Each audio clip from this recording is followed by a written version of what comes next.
views and opinions expressed in this program are those of the participants and do not necessarily reflect the views of BronxNet or the program underwriters.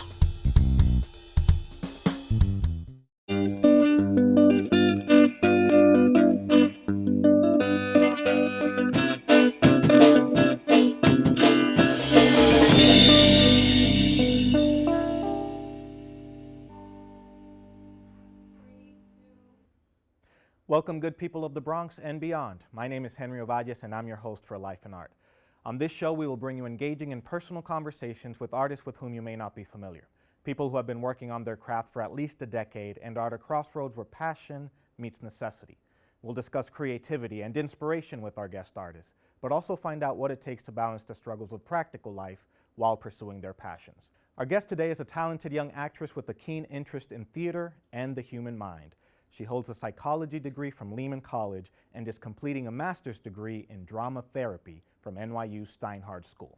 Today we learn about Angie Nuñez's life and art. And here we are in the studio with Angie Nuñez. Thank you so much for coming on the show, Angie. Thank you. So I had to persuade you a little bit, but here you are. So on the show, part of our intro is we say that we try to, have people here that have been working on their craft for at least a decade. In your case, you recently wrote a Facebook post saying that you've been a student for 19 years straight, where what is sleep, what is life? Yes. So now we're gonna, find out. I wanted to have you on the show because I thought it would be interesting to talk to someone that is about to embark on the journey of a career in drama therapy. Hopefully you'll be able to inform us a little bit about what that is, because that is sort of a new concept to me. And I think in general, it's sort of a new career, path in general. But let's take it to the beginning of your life, of the life of Angie Nuñez and your genesis. So, Angie, where were you born and where did you grow up? So I was born in New York City. I'm from Inwood, in Manhattan, and I grew up in Manhattan my whole life. Yeah, that basically sums it up. Right. Okay. And any siblings? Yes, I have two older brothers. So you're the youngest? I'm the youngest. We are of Dominican descent. Mm-hmm. My parents are from the Dominican Republic, but the last time that I went was when I was 4, so it's been a long time. Really? Yeah. And how was it like growing up with two older brothers? Very protective of you? Very protective, but they were also my partners in crime, I'll say. I am very protected. I'm the baby. So. And what's the age difference between you and your brothers? Let's see. My brother is in his late 20s, my oldest brother. The middle child is maybe also 26, 27, sorry. Mm-hmm. And I am 24. Okay, so. so you guys are fairly close in age then. Yeah, Cool. pretty close. And your parents are still together? Yes. All right, awesome. And as far as the arts, when did art come into your life? When did you find out that you were interested in art? I think I've always been an artistic person, and I didn't always know it. But I remember being a freshman at Lehman College, my freshman year. I would sit outside of the theater building, and for some reason I would be attracted to it. Like there was something about that building that was calling me, even if I had no prior experience with acting. And then eventually I registered for your class, actually, the art of theater. And that's where I was introduced to theater. And from then on, I decided to declare that my minor with a major in psychology. Oh, so you're going to say it's my fault now. Eh.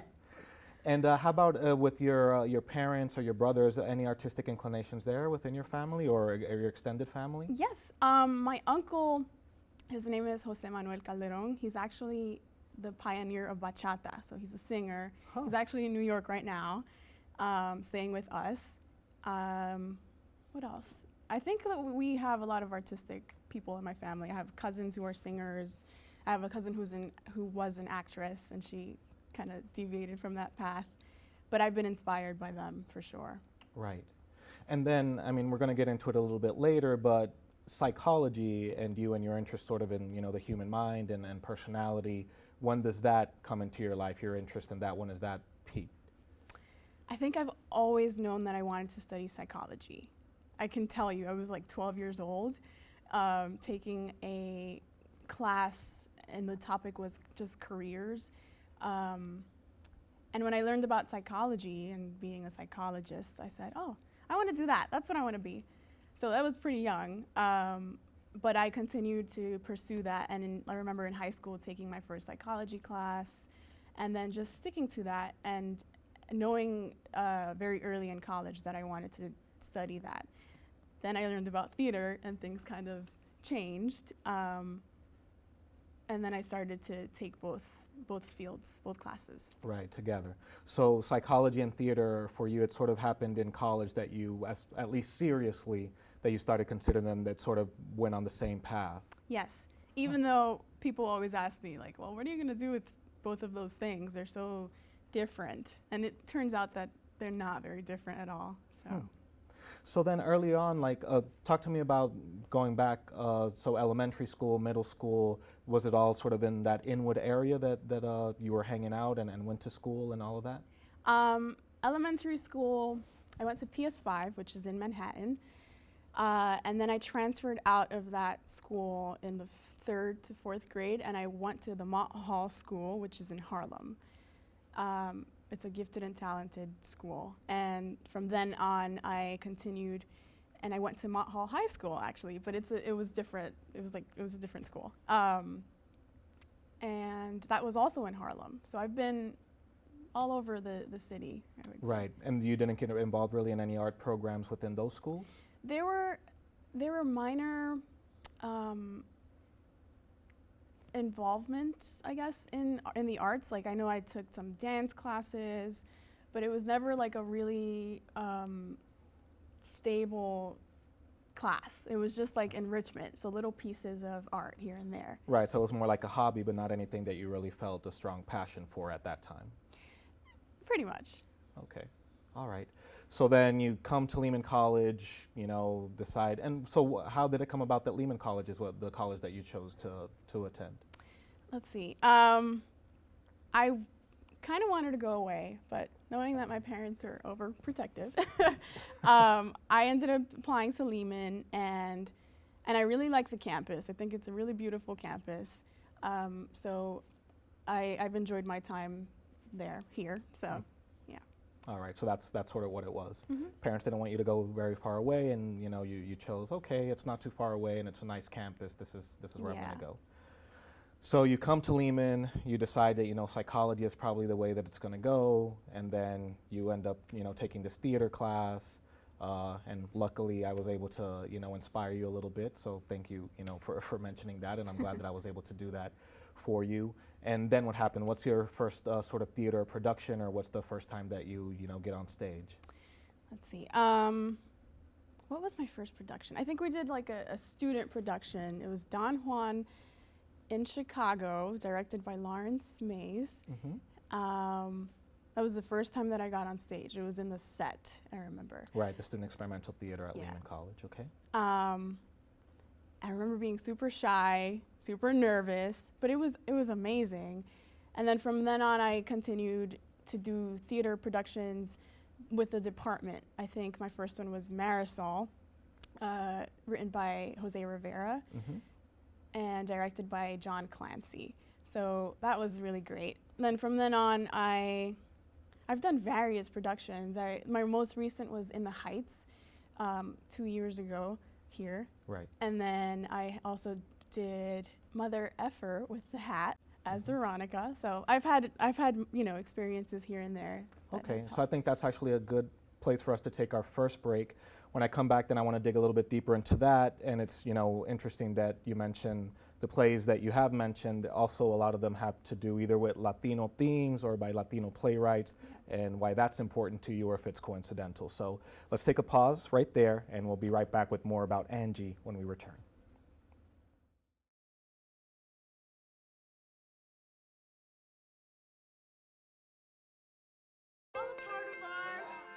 Teachers today are finding new ways to instill old lessons, proving that greatness can be found in everyday places, and that you don't need to be famous to be unforgettable. Today, 1 out of every 4 American kids is Hispanic. Many of the future doctors who will care for us, the scientists and entrepreneurs of our country, can be your kids. And the Hispanic Scholarship Fund helps you prepare, plan, and pay for your kids' college education. I already knew that I was gonna go to college, from a young age. I definitely want to major in political science, become the mayor or something, make the situation better for other people. My name is Justin, and I am your dividend. People think I'm trash, but they're wrong. Today, I'm just an aluminum can, but one day, I could be a stadium.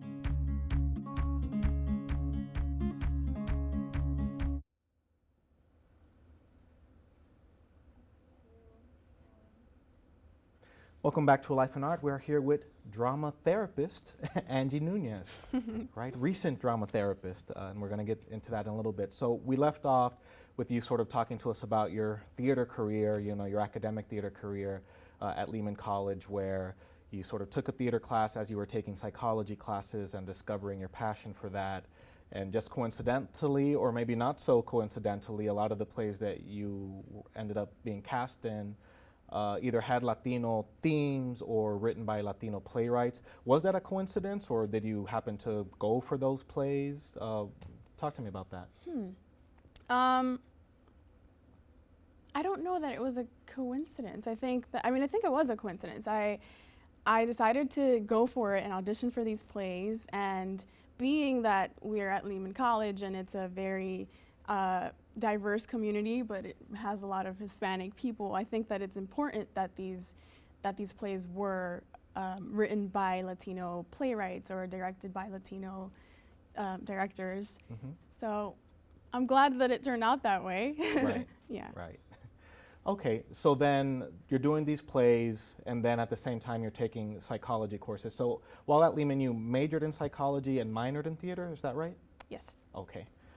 So, so what's happening then as you're taking these psychology courses while during your time at Lehman? Are you making a connection between psychology and theater as well during your time at Lehman? Yeah.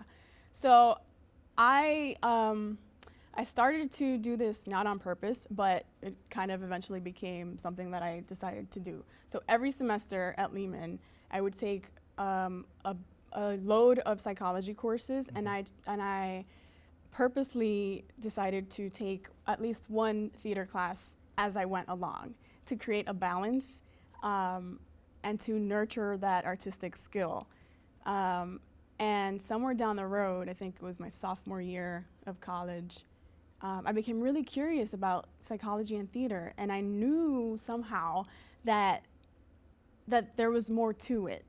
So I got a lot of questions from people that were telling me, well, what are you going to do with both things? Like, you can't really do anything with psychology and theater, which was frustrating. And I decided that wasn't going to be the case. So I did some research, and my sophomore year of college, I came across the drama therapy program at New York University, which I decided then that I would apply to very early on. And so I did my end of junior year here, and then before I graduated, I was accepted, so I went straight in. So right, no break in between, just you graduated and then what, you had like a few weeks off and then straight into that graduate program? Pretty much. Right. So talk to me about that. We've discussed it with some previous guests. That decision to go into graduate school, there's that of, thinking about, do I really, want to go straight into it after so many consecutive years of, being in school? And there's also the financial considerations to take into account. So what crossed through your mind there as far as, looking for scholarships or thinking about the loans that you would have to take? What made you say yes? Yeah. Lucky for me, I didn't have a lot of loans. I didn't have loans for undergrad. So I figured if I'm going to have loans, Mm-hmm. it's going to be for my master's degree, because this is something that's really important. It's an investment, and I can manage to pay for it down the road. I value education a lot, so it was very important to me. I didn't really have to question it much. Right. Okay, so you go to NYU, New York University. Now you go a little bit, further down, a little bit further down the road away from your parents. I mean, you're in Inwood, so NYU's down, in the Yeah. village, still a little farther away from Lehman, I guess, About but still. 50 minutes. There you go. And how did your parents feel about that and your brothers? They were excited for me.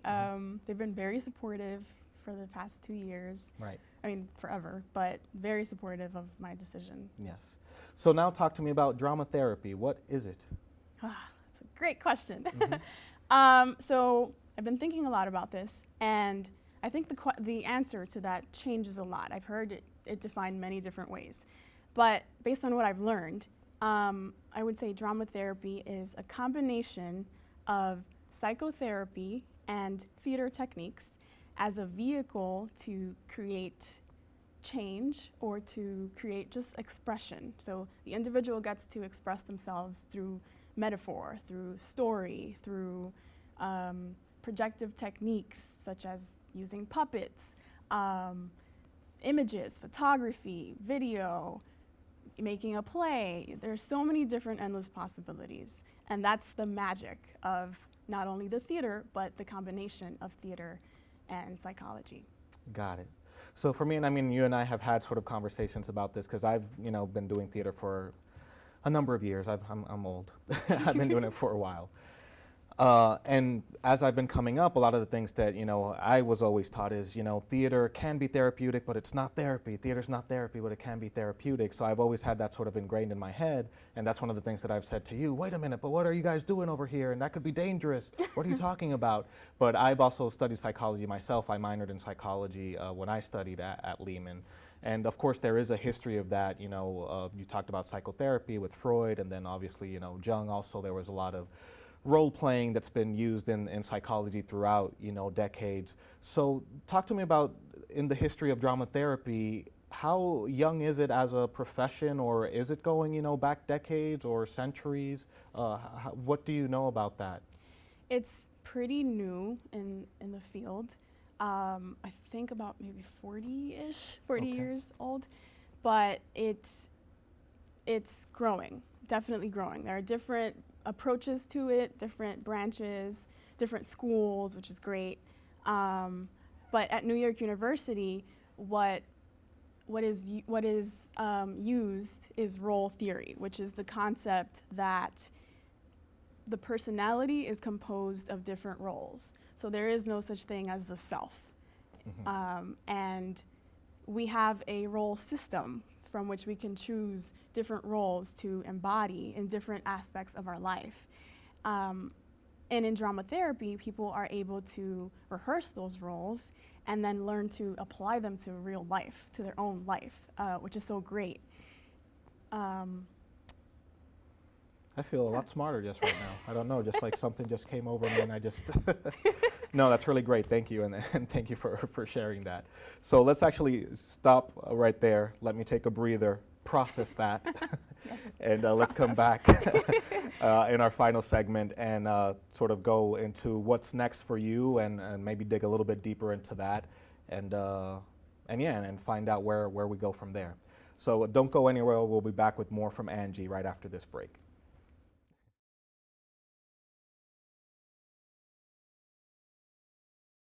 I already knew that I was gonna go to college, from a young age. I definitely want to major in political science, become the mayor or something, make the situation better for other people. My name is Justin, and I am your dividend.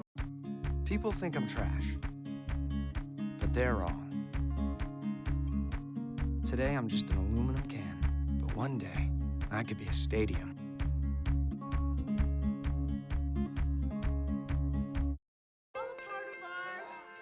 Teachers today are finding new ways to instill old lessons, proving that greatness can be found in everyday places and that you don't need to be famous to be unforgettable.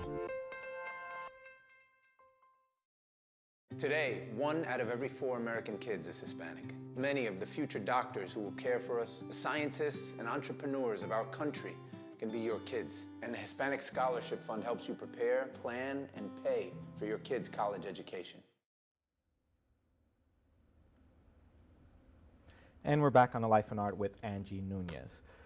So Angie, thank you for indulging me, first of all, and taking me through all of that. I really appreciate it. And you and I have sort of had, conversations about this in private. So thank you for, Yeah. allowing me to do this sort of publicly. Thank yeah, it's you. just it's enlightening to me, and yeah, I think it's important, and I'm still sort of battling and wrestling with it, and you've invited me to see some of the sort of demonstrations and performances that you guys have put on over there at NYU.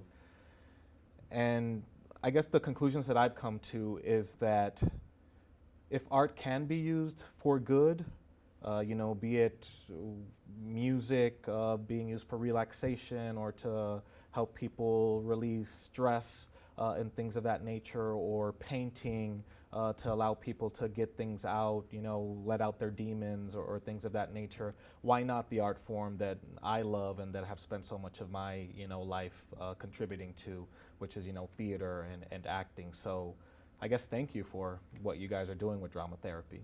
I guess trust that it's in good hands, and from what you're telling me and what I've seen with you and your cohort and your classmates and your instructors, I think that's what you're doing. Do you agree? I agree fully, yes. Okay, cool.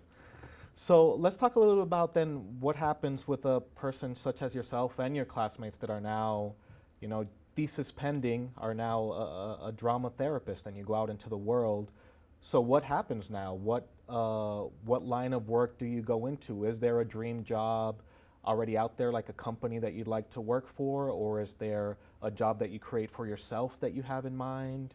Does that exist, or what's the thought process? Yeah, well, I think on the very first day of my drama therapy training, I was told that I was going to be a pioneer, that I was already a pioneer. Mm-hmm. So that is a lot of responsibility, but it's also very exciting. So I have the ability to work in different settings. Like, I've worked in the school setting. I've worked as part of the guidance team in a high school. I've also worked in a Montessori school with little children of all kinds. But there are also other internships that we've been able to have, such as in hospitals or in outpatient clinics, inpatient clinics. There's been a lot of different opportunities. But we can also create our own jobs, I think. And I do have some ideas. I'm still working on them. But I'm excited to say that I have these ideas, and that, like I said, the magic of theater, mm-hmm. It's very present in me.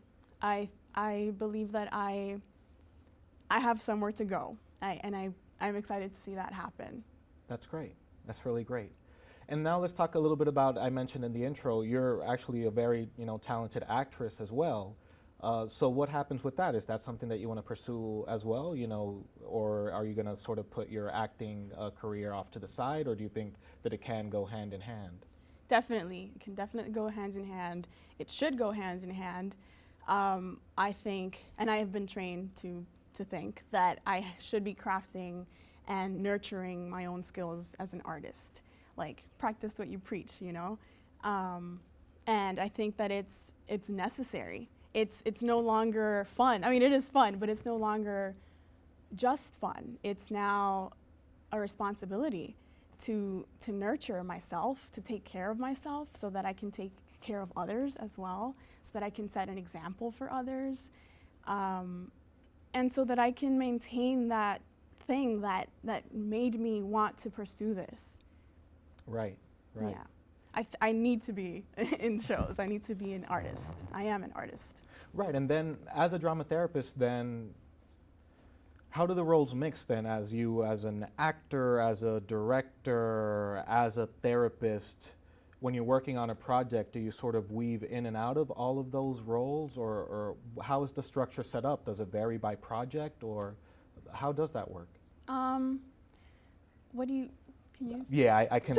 I'll try to be a little bit more clear. So, for example, if you're working with a client, per se, if I come to you and I'm, and I have an issue that I want to work with, you're my therapist, and you decide to, work with me on something, and I guess the way that we're going to work through it is through drama therapy.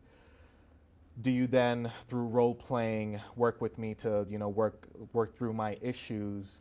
will you then be directing me in, through this role playing, acting with me? Will you be directing me? So it depends. It depends on what approach one takes. I found that I've been working with clients, and sometimes we don't even use drama therapy. Sometimes it just becomes a conversation, and that's okay.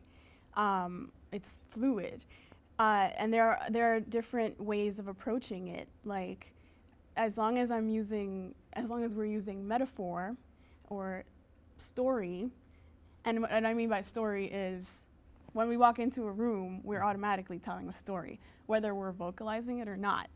People carry these stories with them, and so that's something that can definitely be used in the therapeutic encounter. As for putting on a play, that's therapeutic theater, which is newer in drama therapy, and I had the privilege of being able to direct a piece very recently in a one-act festival at NYU called As Performance, the As Performance series. I had never directed before, so that was great and scary and all of the wonderful things.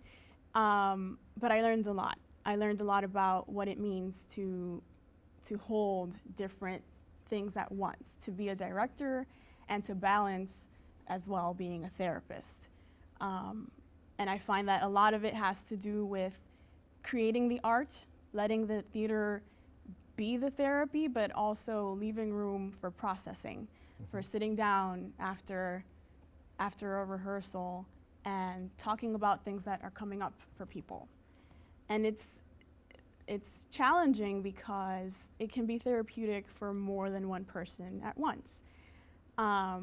It was for me, it can be for the audience as well, and I'm sure that it was for my actors as well. Right. Yeah, and I mean, what you're talking about is about it happening organically, which is what we try to do in theater arts as well, having it happen naturally.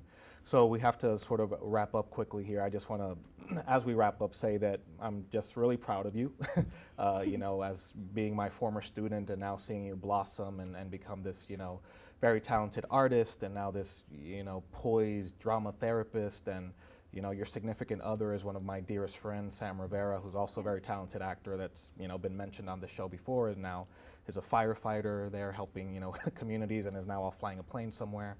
Yes, he is.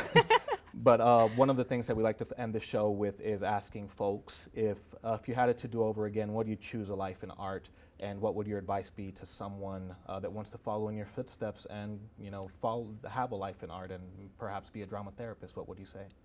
I would do it again, and I would encourage people that I know to do this, to if they want to pursue a career in drama therapy, please do it, because we need more diversity in the field.